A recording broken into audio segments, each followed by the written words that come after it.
జై శ్రీరామ్. అందరికీ నమస్కారం. వెల్కమ్ టు న్యూస్ అఖండ. నేను మీ కస్తూరి శ్రీధర్. మిత్రులారా, ఒక భారతీయుడిగా ప్రతి ఒక్కరు కూడా గర్వించే న్యూస్ ఇది. న్యూస్ మాత్రం సూపర్గా ఉంటుంది. సరే, మీకు మ్యాటర్ వస్తే అగ్రరాజ్యం అనగానే ఎవరైనా సరే అమెరికా అని చెప్పేసి టక్కమని సమాధానం చెప్తారు. ఎవరు ఎన్ని చెప్పినప్పటికీ ఈ ప్రపంచాన్ని శాసిస్తుంది మాత్రం ప్రస్తుతానికి అమెరికానే. కోల్డ్ వార్ ముగిసిన తర్వాత, అంటే సోవియట్ రష్యా 15 దేశాలుగా విడిపోయిన తర్వాత ఇక అమెరికాకు ఈ భూప్రపంచంలో తిరుగు లేకుండా పోయింది.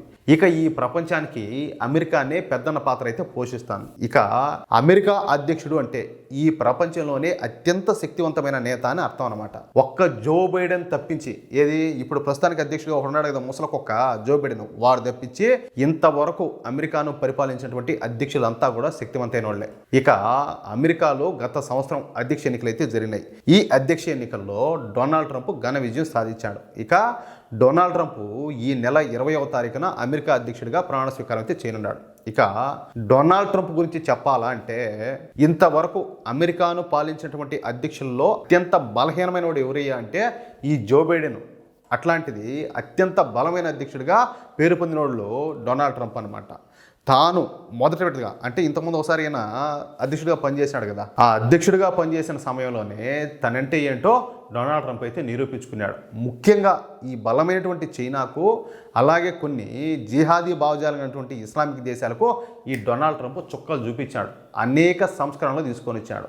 సరే, గత అయిపోయింది. ఇప్పుడు మళ్ళీ డొనాల్డ్ ట్రంప్ మరొక వారం రోజుల్లోనూ అయితే ఈ అమెరికా అధ్యక్షుడిగా ప్రమాణ స్వీకారం చేస్తాడనమాట. అయితే ఈసారి డొనాల్డ్ ట్రంప్ అధ్యక్షుడిగా ప్రమాణ స్వీకారం చేస్తున్న సందర్భంగా మన దేశానికి ఇన్విటేషన్ పంపించడం ఇక్కడ విశేషం అనమాట. ఈ విధంగా ఒక అమెరికా అధ్యక్షుడు తన ప్రమాణ స్వీకారోత్సవానికి మనకు ఇన్విటేషన్ పంపించడం ఇదే మొదటిసారి. అర్థమవుతుందా? పైగా డొనాల్డ్ ట్రంపే ఈ ఇన్విటేషన్ను స్వయంగా పంపించడం మరొక విశేషం అనమాట. అందుకు నేను చెప్పింది ఒక భారతీయుడిగా గర్వించాల్సిన న్యూస్ ఇది. ఇక డొనాల్డ్ ట్రంప్ ఇన్విటేషన్ను అందుకున్నటువంటి మన భారత ప్రభుత్వం మన భారతదేశం తరపున మన విదేశాంగ శాఖ మంత్రి అయినటువంటి సుబ్రహ్మణ్యం జయశంకర్ గారిని అమెరికాకి అయితే పంపిస్తున్నారు. అంటే డొనాల్డ్ ట్రంప్ అధ్యక్షుడిగా ప్రమాణ స్వీకారం చేసే ఉత్సవానికి మన జయశంకర్ గారు ముఖ్య అతిథిగా వెళ్ళనున్నారనమాట. ఇది ఇప్పుడు భారత్కు దక్కినటువంటి అరుదైన గౌరవం. ఇక ఈ సందర్భంగా అమెరికాకు వెళ్తున్నటువంటి మన జయశంకర్ గారు పనిలో పనిగా 4 రోజుల పాటు అమెరికాలో పర్యటించున్నారు. ఈ పర్యటనలో భాగంగా అమెరికాకు చెందినటువంటి 7 కొత్త మంత్రులతో ప్రత్యేకంగా చర్చలు జరుపుతున్నారనమాట. ఈ 7 మంత్రులు కూడా మన భారతదేశానికి అనుకూలమైన వాళ్ళే కావడం మరొక విశేషం. ఏదైతేనేమియా, మన భారతదేశానికి డొనాల్డ్ ట్రంప్ గొప్పగా గౌరవం అయితే ఇచ్చారు. మన దేశ గొప్పతనాన్ని గురించి మనకు తగ్గట్టుగానే తనే స్వయంగా ఇన్విటేషన్ పంపడం ఇక్కడ గొప్ప విషయం అనమాట. అదేవిధంగా మనం భారతీయులుగా గర్వించాల్సిన విషయం ఇది. అవునా కదా? ఏమంటారా? నాకు తెలిసినంత వరకు డొనాల్డ్ ట్రంప్ వల్ల మన దేశానికి అంత ఎంతో మంచి జరుగుతుంది. ఎందుకంటే ఈయనకు భారతదేశం అనే ఇష్టం, హిందువులనే ఇష్టం.